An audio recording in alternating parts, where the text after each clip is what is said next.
इस कहानी में आइलैंड के समुद्र में कुछ जादुई सील्स रहते हैं जो अपनी सील की खाल उतार कर इंसानी महिला में बदल जाती हैं। ये महिलाएं समुद्र में आकर मछुआरों के लिए उनका भाग्य जगा देती है। हालांकि यह थोड़ा अजीब लगता है। एक मछुआरा जिसका नाम सायासाक्यू है एक दिन इस अद्भुत जीव से मिल जाता है। दरअसल एक दिन सायासाक्यू मछली पकड़ने में व्यस्त था, तभी उसके जाल में एक महिला का शरीर फंस जाता है। डर के मारे सायासाक्यू इमरजेंसी नंबर पर कॉल करता है, लेकिन वह अपनी समस्या बताने का समय नहीं पाता। तभी अचानक जल में महिला के हिलने की आवाज आती है और वह होश में आ जाती है। महिला होश में आते ही चारों ओर देखती है और फिर सायासाक्यू से उसका नाम पूछती है। जब उसे पता चलता है कि सायासाक्यू एक अच्छा मछुआरा है तो वह थोड़ी शांत हो जाती है। महिला उससे कहती है कि उसे एक गर्म जगह पर ले जाओ। सायासाक्यू उसे अपनी माँ के सी साइड हाउस में ले जाता है, जहाँ महिला आराम करती है और गर्माहट महसूस करती है। सायासाक्यू महिला को कंबल में लपेटता है और उसे खाने के लिए सैंडविच देता है जो उसने खुद अपने हाथों से बनाया था। फिर वह उसे आरामदायक स्थिति में बैठाता है। महिला थोड़ी देर अकेली रहती है, लेकिन समुद्र की ठंडी हवा से उसे शांति मिलती है। एक दिन सायासाक्यू मछली पकड़ने की नाव पर महिला को देखता है और उसे मछली पकड़ने के लिए अपनी नाव पर चढ़ने का निमंत्रण देता है। लेकिन स्थानीय परंपरा के अनुसार कोई महिला मछली पकड़ने के नाव पर नहीं चढ़ती, क्योंकि इसे बुरा भाग्य माना जाता है। लेकिन सायासाक्यू महिला के दुख को समझकर उसे अपनी नाव में चढ़ने की अनुमति दे देता है। शुरुआत में मछली का जाल खाली रहता है, लेकिन फिर महिला गाना गाने लगती है। उसका गाना समुद्र और हवा के साथ मिलकर जादू सा असर करता है और तभी देखते ही देखते जाल भर जाता है। यह देखकर सायासाक्यू हैरान हो जाता है, क्योंकि उसने पहले इतनी मछलियाँ कभी नहीं देखी थी। महिला और सायासाक्यू घर की ओर लौटते हैं और अब दोनों के बीच एक गहरा रिश्ता बन चुका है। महिला अब सायासाक्यू के साथ बाजार नहीं जाना चाहती, क्योंकि वह अनजान लोगों से डरती है। एक दिन महिला समुद्र में तैरने का आनंद ले रही थी, तभी एक छोटी लड़की आती है और बताती है कि वह सायासाक्यू की बेटी एनी है। एनी को किडनी की बीमारी है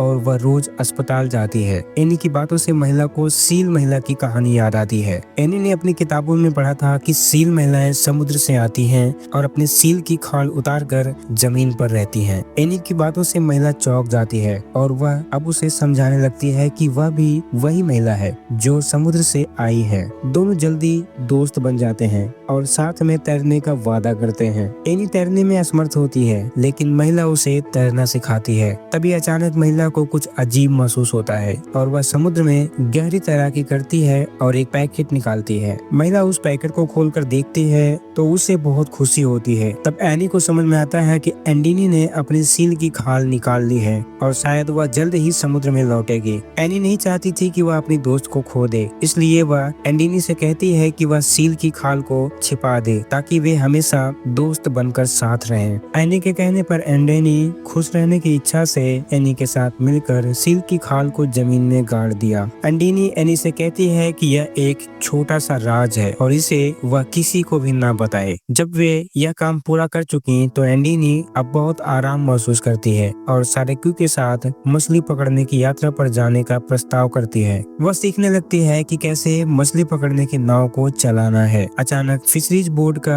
स्पीड बोट सायासाक्यू की नाव के पास आता है, जिससे एंडीनी डर जाती है और खिड़की के नीचे छिप जाती है। लेकिन सायासाक्यू की शांतिपूर्ण उपस्थिति से वह फिर से शांत होती है और धीरे धीरे गाना गाने लगती है। फिशरीज के लोग इस गाने को नहीं समझते, लेकिन फिर भी एक अजूबा होता है। नाव में बहुत सारी मछलियां भर जाती हैं और सायासाक्यू चौंक कर कहता है कि यह कैसे हो सकता है, क्योंकि मछलियां केवल गिल नेट से पकड़ी जाती हैं। तब एंडीनी हल्के से मुस्कुराती है जैसे वह सब कुछ जानती हो, लेकिन उसकी हंसी जल्द ही बंद हो जाती है। दरअसल फिशरीज के लोग नाव में कुछ असामान्य चीजें देखते हैं और वे चढ़कर जाल को खींचने लगते हैं। वे जांच करते हैं, लेकिन उन्हें किसी समस्या का पता नहीं चलता। एंडीनी की उपस्थिति से वे हैरान हो जाते हैं, लेकिन अंत में बिना किसी समस्या के वे नाव छोड़ देते हैं। अब एंडीनी को छिपने की जरूरत नहीं थी और वह अपने दुख में इतनी खो जाती है कि उसे यह भी पता नहीं चलता कि वह एक दूसरी नाव पर बैठे आदमी के पास से गुजर रही है। इस लापरवाही से सरक्यू का परिवार बड़ी मुसीबत में पड़ जाता है। एनी जो एक इलेक्ट्रिक व्हीलचेयर पर बैठी होती है, एक दिन रोइंग प्रतियोगिता के दौरान अचानक पानी में गिर जाती है। एंडिनी तुरंत उसे बचाने के लिए समुद्र में कूद जाती है, लेकिन लंबे समय तक पानी में रहने के कारण एनी कांपने लगती है। सरक्यू जब अपनी बेटी को घर भेजता है तो उसकी पूर्व पत्नी उसे दोषी ठहराती है। वह यह मानती है कि एंडिनी के आने से उनके साथ सब कुछ दुर्भाग्यपूर्ण हो रहा है। एंडिनी अब सरक्यू के बारे में पूरी तरह से समझ जाती है और उसे प्यार करने लगती है। वह महसूस करती है कि सरक्यू के दिल में एक दर्द है और वह उसे ठीक करना चाहती है, लेकिन सरक्यू अब डरने लगता है क्योंकि उसे लगता है कि यह सब कुछ गलत होगा और वह अपनी बेटी को फिर से खो देगा। एक दिन एंडिनी अचानक एक गाड़ी की आवाज सुनती है। वह खिड़की से देखती है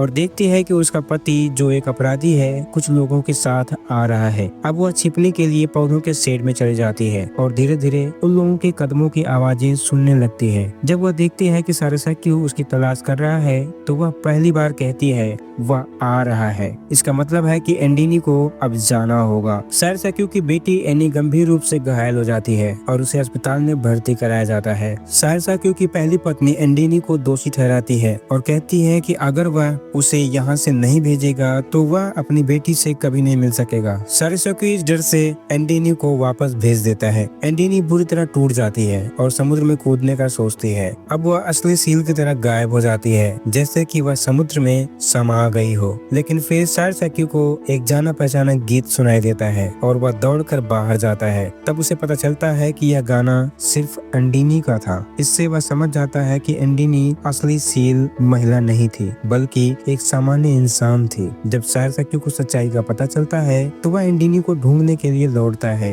वह उसे एक टूटे हुए मछली के नाव के नीचे पाता है। एंडिनी उसे देखकर हैरान होती है, लेकिन सरक्यू उसे गले लगा लेता है और बताता है कि वह उससे प्यार करता है। एंडिनी सरक्यू को अपनी सारी सच्चाई बताती है। वह कहती है कि वह सील महिला नहीं बल्कि एक अपराधी के हाथों मजबूर थी। सरक्यू और एंडिनी एक साथ घर लौटते हैं, लेकिन तभी एंडिनी के अपराधी पति कुछ गुंडों के साथ आ जाता है। वह एंडिनी से अपने सामान की डिमांड करता है। एंडिनी और सरक्यू उसे लड़ाई में हरा कर समुद्र में फेंक देते हैं। अंत में एंडिनी को उसके देश वापस भेजने की योजना बनाई जाती है, लेकिन सरक्यू अब अपनी सच्ची प्रेमिका को खोने से डर रहा था। वह उसे शादी के लिए प्रस्ताव देता है और वे दोनों शादी कर लेते हैं। इस तरह वे एक साथ हमेशा खुश रहते हैं। दोस्तों, वीडियो को लाइक करें, चैनल को सब्सक्राइब जरूर करें। मिलते हैं अगली वीडियो में, तब तक के लिए धन्यवाद।